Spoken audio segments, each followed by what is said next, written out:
नमस्कार दोस्तों, मैं हूं दिनेश के वोरा। स्वागत है आपका न्यूज टाइम और एसजीएस न्यूज के अंदर। दोस्तों, टॉक शो की श्रृंखला के अंदर आज हम राजनीतिक समीकरणों की बात करेंगे। देश में जो बिगड़ती हुई राजनीतिक और सामाजिक व्यवस्था है और बिखरता हुआ जो ताना बाना है, उसके बारे में बात करेंगे। साथ में वो अर्थव्यवस्था के खास तौर से कोण जो आप तक पहुंचते नहीं हैं, कुछ कोणों को आप तक पहुंचाने का प्रयास करेंगे। और जो खतरे हमारे सामने आज पर्यावरण से उठ रहे हैं, क्लाइमेट से उठ रहे हैं, हमारी बहुत सारे समिट्स भी हुए हैं, यूनाइटेड नेशन के समिट्स भी हुए हैं, लेकिन सब बातें ही रह जाती हैं। लेकिन हम हर जगह पर्यावरण यानी क्लाइमेट को धता बताकर ये प्रयास करते हैं कि जितना ज्यादा सीमेंट वर्क हो सके या सीमेंट के कंक्रीट जंगल खड़े किए जा सके, वो हम पहाड़ों में खड़े कर रहे हैं, बल्कि हर जगह खड़े कर रहे हैं। उसके दुष्परिणाम भी सामने आ रहे हैं। इस पर भी थोड़ी सी बात करेंगे। इन विषयों पर बात करने के लिए आज हमारे साथ एक बहुत विशिष्ट विद्वान मौजूद हैं। उन्हें किसी तारुफ की जरूरत नहीं है, लेकिन रवायत है, मैं उनका तारुफ आपसे करवाता हूं। हमारे साथ हैं वरिष्ठ पत्रकार, अमर उजाला के कंसल्टिंग एडिटर विनोद अग्निहोत्री जी। स्वागत है आपका न्यूज टाइम के मंच पर। नमस्कार दिनेश जी। धन्यवाद आपका, आपने कीमती समय निकाला, हमारे साथ जुड़े। विनोद जी, सबसे पहले बात करेंगे राजनीतिक मंच की, राजनीति में बदलते समीकरणों की, चारित्रिक हनन की, और कहीं ना कहीं जो धार्मिक हार्डलाइन प्रवृत्तियां उभर कर आ रही हैं। ऐसा लगता है कि देश वापस से आजादी के 3 से 4 दशक पहले के दौर में चला गया है, जहां पर धार्मिक विद्वेष, घृणा, नफरत एक किस्म से बड़ा सिर उठाना शुरू हुई थी। और वहीं पर एक मुस्लिम होमलैंड की मांग भी शुरू हो गई थी मुस्लिम लीग के आने के बाद। हमने सोचा शायद 1947 के विभाजन के बाद ये रेखाएं मिट जाएंगी, लेकिन पिछले कुछ वर्षों से दरारें तो बरकरार थी, लेकिन जिस ढंग से अब फिर से ये धार्मिक विद्वेष फॉर्मलाइज होना शुरू हुआ है, ऐसा लगता है कि हम वापस से 1910, 1915, 1920 के दौर में पहुंच गए हैं। एक बार फिर से वही घृणा और नफरत का और दरारों को पुख्ता करने का दौर प्रारंभ हो गया है। फर्क इतना है कि उस टाइम वो दौर मुस्लिम समाज की ओर से प्रारंभ हुआ था। जिन्ना और कुछ और लोग थे जो उसके पीछे थे, लेकिन इस बार ये जो दरारें पुख्ता की जा रही हैं, ये हिंदुओं के एक वर्ग के द्वारा की जा रही है, दक्षिण पंथियों के वर्ग के द्वारा की जा रही है। राजनीति में इस चारित्रिक हनन, ये घृणा परिवर्तन और जो कुछ हो रहा है, इसके ऊपर मैं आपकी टिप्पणी भी चाहूंगा और आपकी ऑब्जर्वेशन भी चाहूंगा, क्योंकि ये जो संकेत हैं, ये संकेत अच्छे संकेत नहीं है देश की एकता के लिए, अखंडता के लिए। विनोद जी, अनम्यूट करिए। दिनेश जी दिनेश जी, सबसे पहले तो आपको और न्यूज टाइम के दर्शकों को नए साल की शुभकामनाएं, बहुत बहुत बधाई। और आपको उम्मीद की जाए कि 2023 हमारे आपके लिए, देश के लिए, समाज के लिए, विश्व के लिए एक अच्छा वर्ष साबित होगा। आपने बहुत प्रासंगिक सवाल उठाया है, बड़ा मौजूद प्रश्न है कि इस वक्त जो वातावरण है, सामाजिक वातावरण है, राजनीतिक वातावरण है, उसमें विभाजनकारी प्रवृत्तियां जो है वो काफी हावी है। मुझे लगता है कि दरअसल 1947 में जब ये देश बना और बटा था, तो उसकी पृष्ठभूमि का जिक्र तो आपने कर ही दिया कि किस पृष्ठभूमि में देश बटा, जिसकी नींव 1905 में लॉर्ड कर्जन ने जब वो बंगाल विभाजन किया था, 1910 में शायद, मतलब वहां से पड़ी थी। और उसके बाद वो 1936 में जो है हिंदू महासभा का वो प्रस्ताव अहमदाबाद अधिवेशन का पास हुआ, हिंदू राष्ट्र, हिंदू और मुस्लिम अलग अलग राष्ट्र हैं। और उसके बाद जिन्ना साहब 2 साल बाद जो है वो उसको मुस्लिम होमलैंड है, मुस्लिम राष्ट्र की मांग को लेकर के पाकिस्तान का नारा बुलंद किया और अल्टीमेटली 14 अगस्त 1947 को देश तकसीम बट गया है, बंटवारा हो गया इसका। अब उस वक्त उम्मीद ये की गई थी कि भाई जिनको पाकिस्तान चाहिए था उनको पाकिस्तान मिल गया, और जिनको एक धर्मनिरपेक्ष सर्वधर्म समभाव वाला देश चाहिए था उनको भारत उनके लिए देश है। और इसीलिए उस वक्त मुझे याद है जब वो बहस चली थी जैसे आजकल एक नैरेटिव चलाया जाता है कि साहब जब मुसलमानों को मुस्लिम राष्ट्र मिल गया तो ये देश तो हिंदुओं का है। ये गलत बात है। भारत कभी किसी एक धर्म विशेष का देश नहीं रहा और 47 में बंटवारा ही ज्यादा पे हुआ था। बंटवारा एक सांप्रदायिक मांग थी मुस्लिम देश की और एक धर्मनिरपेक्ष देश का मुद्दा था कि भारत एक ऐसा देश बनेगा जहां हिंदू मुस्लिम सिख ईसाई बौद्ध पारसी सब धर्म सब जातियों सब वर्णों के लोग सह अस्तित्व के साथ रहेंगे और दुनिया में एक मिसाल बनेगा। तो ये बंटवारा हिंदू और मुस्लिम राष्ट्र का नहीं था, ये बंटवारा एक मुस्लिम राष्ट्र बनाम एक धर्मनिरपेक्ष राष्ट्र का था। और धर्मनिरपेक्षता की जब मैं बात करता हूं तो यूरोपियन संदर्भ में नहीं, सर्वधर्म समभाव की बात होती है।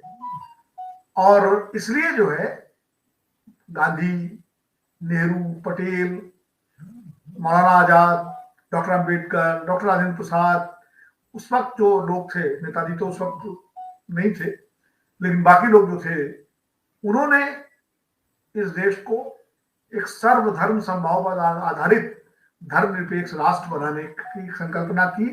संविधान सभा में लंबी बहसें हुई और उसके बाद हमारा जो संविधान बन करके आया, वो संविधान न हिंदू राष्ट्र का संविधान था न मुस्लिम राष्ट्र का संविधान था, धर्मनिरपेक्ष भारत का संविधान बना, जिसमें गारंटी दी गई कि सभी धर्मों के, सभी जातियों के, सभी वर्गों के, सभी क्षेत्रों के, सभी वर्णों के लोग सह अस्तित्व के साथ समान अधिकारों का उपभोग करते हुए रहेंगे और समान मताधिकार। पाकिस्तान का एक मॉडल था, वो एक इस्लामिक राष्ट्र, मुस्लिम राष्ट्र के नाम पर बना, और भारत का एक दूसरा मॉडल था दुनिया के सामने।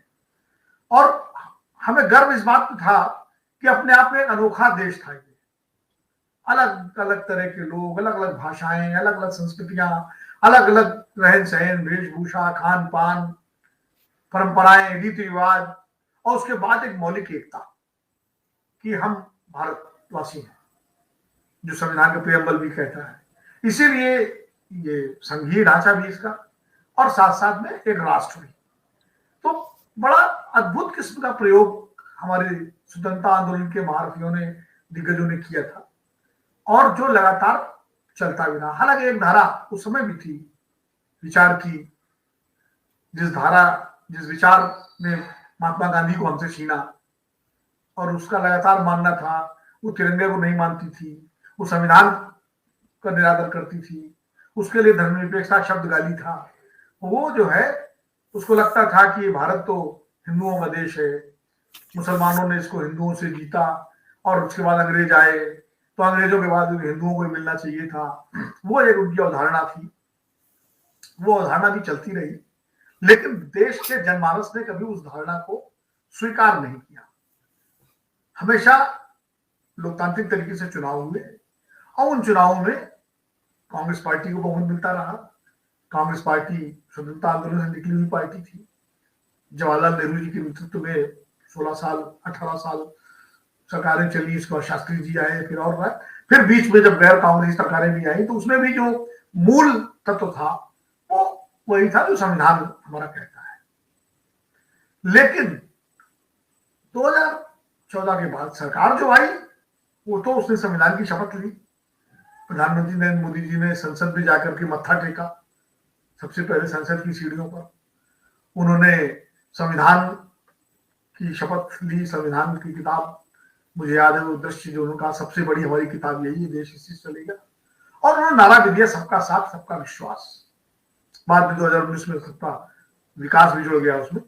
तो एक तरह से भावना के अनुरूप उन्होंने नारा दिया और सबको, हम लोगों को लगा कि निश्चित रूप से कम जो संविधान की व्यवस्था उस हिसाब से देश चलेगा, और चल भी रहा है। अगर आप देखें तो संविधान के हिसाब से चल रहा है, लोकसभा भी है, राज्यसभा भी है, संस्थाएं भी है, सब कुछ। लेकिन जमीन पर जो है वो कुछ और है।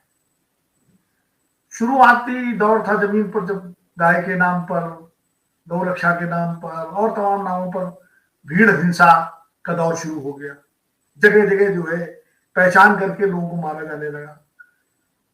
काफी समय तक तो उस पर खामोशी रही। जब मीडिया ने, सामाजिक संस्थाओं ने उस पर काफी कुछ किया तो फिर प्रधानमंत्री जी ने भी उस पर कहा और काफी लताड़ लगाई।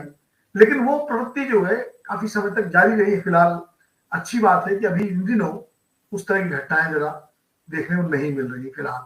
लेकिन अब दूसरा स्वरूप बदल गया। अब क्या हो गया कि अब 2019 के बाद से देखिए, अब जो है दूसरे तरह की घटनाएं हो रही हैं। कहीं राजस्थान में कोई घटना होती है, करौली में, कहीं खारगौन में दंगा होता है, कहीं दिल्ली जहांगीरपुरी में होता है, कहीं दिल्ली के पुराने इलाकों में होता है, सीलमपुर। अब उस तरह के दंगे, छोटे छोटे लोकलाइज्ड, उस तरह की घटनाएं पिछले वर्षों तक काफी हुई, और एक नैरेटिव सा बना, खास करके बार बार सोशल मीडिया के थ्रू, तमाम इन्फ्लुएंस एलिमेंट्स के थ्रू, और कई बार तो हमारा जो मेन स्ट्रीम मीडिया है उसने उसमें बड़ी भूमिका निभाई कि पूरी डिबेट मुद्दों से दूर करके हिंदू मुस्लिम मुद्दों पर जो है, कोई कहीं एक मौलाना कुछ बोल दे उल्टी सीधी बात तो पूरे दिन चैनलों पर डिबेट चलेगी, कोई एक तथाकथित साधु कोई उल्टी सीधी बात बोल दे पूरे दिन उस पर डिबेट चलेगी। और संज्ञान भी जो एजेंसियां हमारी हैं, हमारी पुलिस है या और एजेंसियां हैं, वो संज्ञान भी सिलेक्टिव लेने लगी। एक तरफ तो खुलेआम एक संप्रदाय विशेष के खिलाफ आग उगली जाए, उनकी महिलाओं को अपहरण करके उनके साथ दुराचार करने की बात कही जाए, लेकिन उसको अनदेखा कर दिया जाता है। दूसरी तरफ अगर कोई लोग डेमोक्रेटिक तरीके से भी कोई आलोचना करे सरकार की कहीं, तो उसके खिलाफ जो है तुरंत वो लग जाता है, यूएपीए लग जाए या एनएसए लग जाए या जेल, देशद्रोह का मुकदमा दर्ज कर जेल में डाल दिया था। इस तरह की तमाम सारी घटनाएं लगातार हुई हैं। अभी सुप्रीम कोर्ट ने कुछ लोगों को जमानतें भी दी है, कुछ लोगों को छोड़ा भी है, और बार बार इस बात पर कहा भी, हेट स्पीच का एक दौर शुरू हुआ। और चुनाव खास करके, चाहे राज्यों के विधानसभा चुनाव हो या लोकसभा चुनाव हो या स्थानीय स्तर के भी चुनाव हो, उन चुनावों में जिस तरह के नैरेटिव बनाए जाते हैं राजनीतिक नेताओं के द्वारा, उनसे भी ये चीजें जो है बहुत गहरी होती जा रही है। ये विभाजन जो है ये गहराता जा रहा है। याद कीजिए जब सीएए के खिलाफ आंदोलन हो रहा था, वो कानून अपने आप में उसको लेकर विवाद रहा, उसके बाद शाहीन बाग का आंदोलन हो रहा था, उसी समय दिल्ली विधानसभा के चुनाव हो रहे थे, तो क्या किस तरह के भाषण हुए, गोली मारो वाले भाषण या बटन दबाइए तो करंट लगेगा शाहीन बाग में, सीधे सीधे इंगित करते हुए। इसी तरह फिर उत्तर प्रदेश के विधानसभा चुनाव आए तो 80-20 की बात होने लगी, कैराना की बात होने लगी, फिर जो है जब 2017 के विधानसभा चुनाव थे तो शमशान कब्रिस्तान, होली रमजान की बात, इस तरह से लगातार बिहार के चुनाव में कि पाकिस्तान में पटाखे फूटेंगे अगर महागठबंधन जीत गया। और ये जिम्मेदार नेताओं के द्वारा दिए गए बयान। सवाल ये है कि कोई सड़क चलते हुए कोई हल्का फुल्का कोई व्यक्ति से कोई कुछ बोले, लेकिन जो जिम्मेदार नेता है, जो मंत्री हैं, सब पार्टियों के पदाधिकारी हैं, बड़े पदों पर बैठे हुए हैं, सांसद हैं, विधायक हैं, उनके द्वारा बयान दिए गए। गोडसे का महिमा मंडन, गांधी के पुतले पर गोली, इस तरह की जो घटनाएं लगातार बढ़ी और उन पर जिस तरह से शासन प्रशासन और सरकारों ने उनको अनदेखा किया या मौन रखा, तो वो जो है इनसे इन तत्वों का हौसला और बढ़ा। फिर कवर फायर भी हुआ, बीच में डैमेज कंट्रोल की कोशिश भी हुई कि साहब मोहन भागवत जी ने कहा कि नहीं हिंदू मुस्लिम एक है, वो मुसलमानों को रीच आउट किया, उन्होंने गए भी। फिर कहीं जो है प्रधानमंत्री जी ने भी कुछ लाल मत की, भाजपा के प्रवक्ता ने कोई उल्टा सीधा बयान दिया।